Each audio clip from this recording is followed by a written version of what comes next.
नमस्कार मंडळी, सुप्रियाज किचनमध्ये तुम्ही सर्वांचं खूप खूप स्वागत आहे. आज मी तुमच्यासाठी खास घेऊन आलेले आहे बटाट्याचे चिप्स.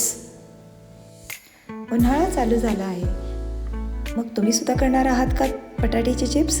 तर व्हिडिओला अजिबात स्किप करू नका आणि शेवटपर्यंत व्हिडिओ पूर्ण पहा. तुम्ही इथं बघू शकता चिप्स किती छान क्रिस्पी झालेले आहेत. इथं मी 10 किलो बटाटे घेतलेले आहेत. ह्या बटाट्यांना 1 तास पाण्यामध्ये आपल्याला बुडवून ठेवायचं आहे, ज्याच्यामुळे ह्याच्यावरची जी माती आहे ती लगेच धुवून जाते. तुम्ही इथं बघू शकता आता जे बटाटे आहेत ते आम्ही किसलेले आहेत. आता उन्हाळ्याची सुट्टीसुद्धा चालू झालेली आहे आणि बटाट्याचे चिप्स करण्यासाठी माझी मुलगीसुद्धा माझी मदत करत आहे. इथं आम्ही बटाट्यांचे चिप्स करायसाठी बटाट्यांची चिप्सची किसणी घेतलेली आहे. तुम्ही बघू शकता आमच्या आरूने छानपैकी बटाटे किसून दिलेले आहेत. आता ह्या बटाट्यांचे जे चिप्स आपण किसलेले आहेत ह्यांना आपल्याला 2 वेळा स्वच्छ पाण्यामधनं धुवून काढायचं आहे. आता मी ह्या बटाट्यांना धुवून काढलेलं आहे. तुम्ही बघू शकता आता हे बटाटे खूप स्वच्छ झालेले आहेत. आता आपल्याला हे ना छानपैकी उकळत्या पाण्यामध्ये घालायचं आहे आणि शिजवून घ्यायचं आहे. तुम्ही बघू शकता मी इथे बटाट्यांचे जे चिप्स आहेत ते शिजत घातलेले आहेत. ह्याच्यामध्ये आपल्याला 1 चमचा मीठसुद्धा घालायचं आहे. हे मिठाचा जो प्रमाण आहे ते जितके तुम्ही चिप्स उकळायला घालताय त्याच्यावरती असणार आहे. आता इथं छानपैकी बटाट्याची काप उकळून शिजलेले आहेत. आपल्याला काळजी घ्यायची आहे की हे जे बटाट्याचे चिप्स आहेत ते जास्तसुद्धा शिजायला द्यायचं नाही, नाहीतर जेव्हा आपण हे वाळत घालतो त्यावेळेला हे कुस्करतात. इथं तुम्ही बघू शकताय की आता हे छानपैकी शिजलेले आहेत.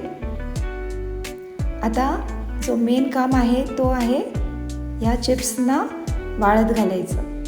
आता ऊनसुद्धा खूप छान आलेलं आहे आणि आम्ही जे तिघी आहे, मी, माझी मुलगी आणि आमची ताई, आम्ही तिघींनी मिळून हे चिप्स सिंगल करून वाळत घातलेले आहेत. तुम्ही बघू शकता की कशा प्रकारे आम्ही हे चिप्स वाळत घालत आहोत. चिप्स आपल्याला एक करूनच घालायचं आहे, ज्याच्यामुळे व्यवस्थितपणे ऊन लागतं. ऊन व्यवस्थित ह्या चिप्सना लागायला पाहिजेत, नाहीतर चिप्स काळे पडतात.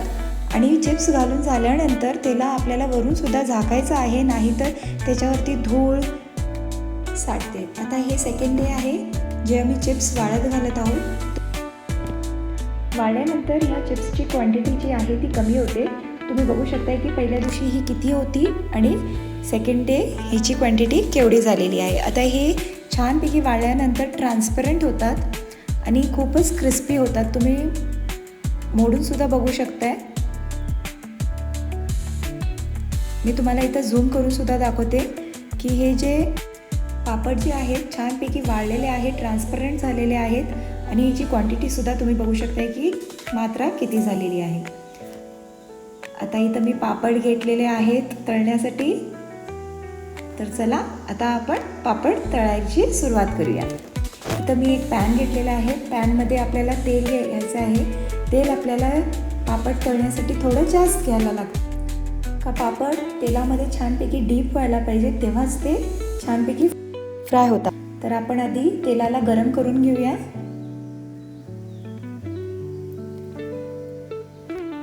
मी आता इथं टेम्परेचर वाढवलेलं आहे. स्टार्टिंगमध्ये आपल्याला जास्त ठेवायचं, ज्याच्यामुळे तेल गरम होऊन येईल आणि नंतर मग आपल्याला मीडियम फ्लेमवरती पापड भाजून घ्यायचे. सगळ्यात आधी मी एक घालून टेस्ट केले तेल गरम झालेलं आहे की नाही. आता मी हळूहळू सगळे पापड जे आहेत ते तळायला घेत आहे. आपल्याला जास्तसुद्धा घालायचं नाही आहे का हे जे पापड आहे आपल्याला घाटल्यापेठ लगेच भाजल्यापेठ काढायला पाहिजेत, नाहीतर पापड जे आहेत ते जळतात आणि ह्यांचा कलरसुद्धा जो आहे तो चेंज होतो. बटाट्याचे पापड जर तेल गरम असेल तर लगेच भाजून येतात. ह्याला जास्त वेळ तेलामध्ये भाजायची सुद्धा गरज नाही आहे. तुम्ही इथं बघू शकता तेल गरम झालेलं आहे आणि मी मीडियम फ्लेमवरती जे पापड आहेत ते भाजून घेत आहे. जर तुम्ही घरी अशाच प्रकारे पोटॅटोचे चिप्स केलात तर मुलं विकतले वेपर्सची सुद्धा हट करणार नाहीत, जे त्यांच्यासाठी अनहेल्दी असते का त्याच्यामध्ये ॲडिशनल प्रिझर्वेटिव्स घातलेले जातात, जे मुलांसाठी आणि त्यांच्या तब्येतीसाठी अजिबात चांगलं नसते. त्यासाठी तुम्ही सुद्धा नक्की असे उन्हाळी पापड करा.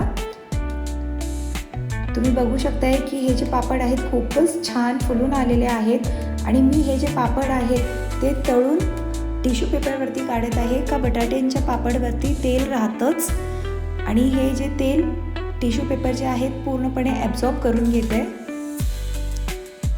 आमच्या घरी तर हे पापड तळल्या क्षणीच संपून जातात का मुलांना हे पापड खूप आवडतात. तुम्ही सुद्धा घरच्या घरी हे पापड नक्की ट्राय करा. इथं तुम्ही बघू शकता की हे पापड किती क्रिस्पी आणि क्रंची झालेले आहेत. आता इथं पापड तळून झालेले आहेत. पापड तळताना तेल आजूबाजूला नक्की उडतंय, त्याच्यासाठी मी आता क्लीन करून घेत आहे. इथं तुम्ही बघू शकता की क्रिस्पी क्रंची आमचे बटाट्याचे वेपर्स तयार झालेले आहेत. तुम्ही सुद्धा हे वेपर्स ट्राय करा आणि कमेंटमध्ये मला नक्की कळवा. अशाच नवीन रेसिपींसाठी, आयडियांसाठी लाईक, शेअर, कमेंट आणि सबस्क्राईब करा.